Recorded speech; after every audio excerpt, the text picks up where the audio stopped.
Underground love story part 4। प्रीति बड़े ही खुशी से अपनी बात बताकर पीछे मुड़ती है। प्रीति, तुम्हारी वजह से गांव में मेरी इज्जत मिट्टी में मिल गई है। इसे मारकर मेरी खोई हुई इज्जत मुझे वापस पानी है। पापा, गोपी के बिना मैं नहीं रह सकती। अगर गोपी को कुछ हुआ तो मैं जिंदा नहीं रहूंगी। प्रीति, तुम नादान हो, तुम्हें कुछ नहीं पता। तुम्हें अपनी प्यार के जाल में फंसाकर ये तुम्हारी ज़ायदत हड़प कर देना चाहता है। धोखा देना होता तो मुझे इतने प्यार से क्यों रखता? मुझे आपसे मिलाने के लिए क्यों इतनी कोशिशें करता? तुम्हें मेरे पास भेजकर दामाद के हैसियत से मेरी जायदाद अपने नाम करने के लिए। पापा, आप बेवजह गोपी को गलत समझ रहे हो। मैं अच्छी तरह से समझ गया हूँ। मार कर ही मेरी खानदान मर्यादा को वापस हासिल करूंगा। पापा, आप मुझे ले जाना चाहते हो तो ठीक है, ले जाइए, पर गोपी को छोड़ दीजिए। इसे मैं नहीं छोड़ूंगा। अगर आपने गोपी को नहीं छोड़ा तो मैं मर जाऊंगी, कहकर प्रीति पापा को धमकी देती है। अपनी बेटी के प्यार के लिए वो उसको कुछ न कर गोपी को बिना कुछ किए छोड़ देते हैं। प्रीति को वहां से ले जाते हैं। सर, दया कीजिए, हम दोनों को अलग मत कीजिए सर, प्लीज, कहते हुए चिल्ला रहा होता है, पर शेखर उसकी एक भी नहीं सुनता और वहां से प्रीति को लेकर चले जाते हैं। उन सब के चले जाने के बाद गोपी के पास विनोद आता है। उन लोगों ने प्रीति को मुझसे छीना। हाँ, मैं सब जानता हूँ, मैंने देखा है। मैं प्रीति के बिना नहीं जी सकता। तो दुखी मत हो, चल हम अभी चलकर पुलिस कंप्लेंट करते हैं।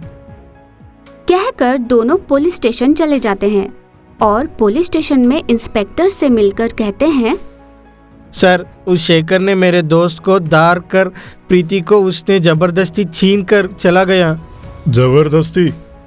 पर उन्होंने तो बताया कि उनके बेटी के मर्जी से वो अपने साथ ले गई हैं। ये सब झूठ है सर। हम अब बालिग हैं, हमने शादी की है। हाँ सर। आप दोनों को शादी का साक्षी कौन है? वो एक स्वामी जी ने हमारे प्यार को समझकर और हमारी शादी करवाई थी। क्या कहा? स्वामी जी? वो कौन है? वो यहाँ पास में ही मंदिर में रहते हैं। अगर तुम्हें चाहते हो कि मैं तुम्हारी बात मानूं तो उस स्वामी जी को यहाँ बुलाओ, तभी मैं तुम्हारी शिकायत दर्ज करूंगा। ये सुनकर गोपी और विनोद को समझ नहीं आता कि क्या किया जाए। पुलिस स्टेशन से बाहर आ जाते हैं। लगता है उस शेखर ने इसे खरीद लिया है। अब हमारे पास कोई प्रमाण ना हो तो बहुत मुश्किल हो जाएगी। तो फिर अभी चलकर स्वामी जी से मिलते हैं। वो कहाँ मिलेंगी? मंदिर चल के देखते हैं, चलो। कहकर दोनों मंदिर चले जाते हैं। वहाँ स्वामी जी को ढूंढने लगते हैं, पर वहाँ स्वामी जी नहीं दिखाई देते। स्वामी जी, स्वामी जी! यार, हर जगह ढूंढ लिया पर वो कहीं नहीं दिखाई दे रही हैं। अब क्या करें, मेरे समझ में कुछ नहीं आ रहा। विनोद को भी कुछ समझ में नहीं आ रहा होता। गोपी कुछ देर सोचकर कहता है, यार, मुझे प्रीति से मिलना है। क्या, प्रीति से? हाँ, प्रीति को साथ लेकर इंस्पेक्टर से मिला दूंगा तो सारी सच्चाई सामने आ जाएगा। सही कहा, पर प्रीति से मिलना बहुत आसान नहीं है। जो भी हो, बस हमने मिला होगा। पर वहां जाएंगे तो शेखर के आदमी ने तुम्हें मार डालेंगे। उनकी आंखों से बचकर निकलना होगा। यह बहुत मुश्किल है, इनके घर में बहुत सारे पहरेदारी हैं। तो हम उस अंडरग्राउंड वाले रास्ते से जा सकते हैं ना? अंडरग्राउंड के रास्ते से? हाँ, वहां से हम सीधे प्रीति के कमरे तक पहुंच सकते हैं। खतरा होगा यार। वो सब मैं नहीं जानता, मुझे बस जाना है। कहकर विनोद के लाख मना करने पर भी अंडरग्राउंड के रास्ते से होते हुए प्रीति के घर पहुंच जाता है। कमरा पूरा छान मारता है, पर प्रीति कहीं नजर नहीं आती। उस घर में रहे लोगों के आंखों से बचकर हर तरफ ढूंढता है, पर प्रीति का कहीं कुछ पता नहीं चलता। उस पर गोपी बहुत उदास हो जाता है। और कुछ देर रहेगा तो कोई देख ले, इसलिए ये सोचकर वहाँ से चला जाता है। वापस अंडरग्राउंड के रास्ते से होते हुए बाहर आ जाता है। विनोद को सारी बात बताता है। विनोद आश्चर्यचकित हो जाता है। गोपी यूं प्रीति को ढूंढ रहा होता है। खाने पीने पर उसका कोई ध्यान नहीं होता। उसकी नींद उड़ जाती है। एक दिन प्रीति के बारे में सोचते हुए एक पेड़ के नीचे बैठे सोच रहा होता है। तभी उसकी नजर कार में कहीं जा रहे शेखर पर पड़ती है। ये अकेले कहाँ जा रहे होगा? कोई जरूरी काम होगा। अगर इनका पीछा करूँ तो शायद प्रीति के बारे में कुछ पता चले। ऐसा सोचकर वो शेखर का पीछा करता है। शेखर के पीछे बाइक लेकर निकलता है। कुछ दूर पहुंचने के बाद देखता है कि शेखर एक बंगले के अंदर जा रहा है। वहां बाहर बहुत लोग खड़े पहरेदारी कर रहे होते हैं, इसलिए गोपी कुछ दूर खड़े होकर सब देख रहा होता है।